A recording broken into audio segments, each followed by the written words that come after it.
ادخلوا الجنة ادخلوا الجنة ادخلوا الجنة أنتم وأزواجكم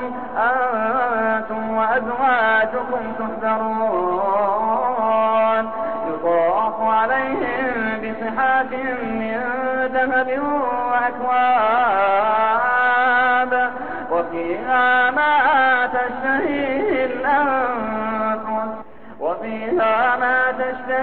الأنفس وتلذ الأعين وأنتم فيها خالدون.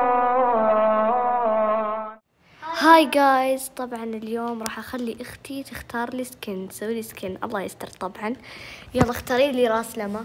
أكيد لا، راح اختار هذا الراس. طيب اوكي، اختاري البشرة. هذه البجرة نفسها. اوكي يلا خذي يبالي سوي.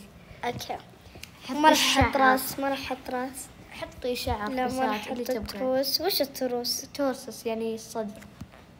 شوفي في عندي هذا الخصر. اشوف ذا الخصر، الله مرة حلو. طيب روحي الشعور. طلع طيب. عندي هذه. راح احطها.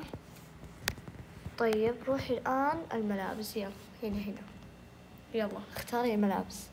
بجرب ذا. هذا.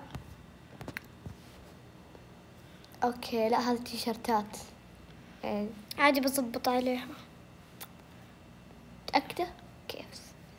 يلا اختاري بنطلون الحين. هذا. وربي تنسيقك يجنن الصدق. الحين الشعر. يلا الله يستر، بس تختاري شيء يجيب الوضع. حلو يلا يجي منه. خلينا نشوف عاد بالنهاية كيف يطلع لنا. هذا الشعر. اوكي الاكسسوارز. اكسسوارات. بحط هذا الاكسسوار. طيب الراس حطيه. ولا القادح. هذا. اوكي باقي المشية. يلا اصلا مشية واحدة يعني. هذه المشية. متأكدة؟ طيب يلا جايز لحظة قبل ما نخلص، اكتبوا لنا بالتعليقات لو تبون ننزل عن ماب 99 ليلة في الغابة. وهذا اللوك النهائي. والله الصدق لما عندها ذوق الصدق، بس لو البشرة تكون بيضة. هذا عن رأيي أنا، بس وربي نار بعمرها هذا ما شاء الله عليها الصدق.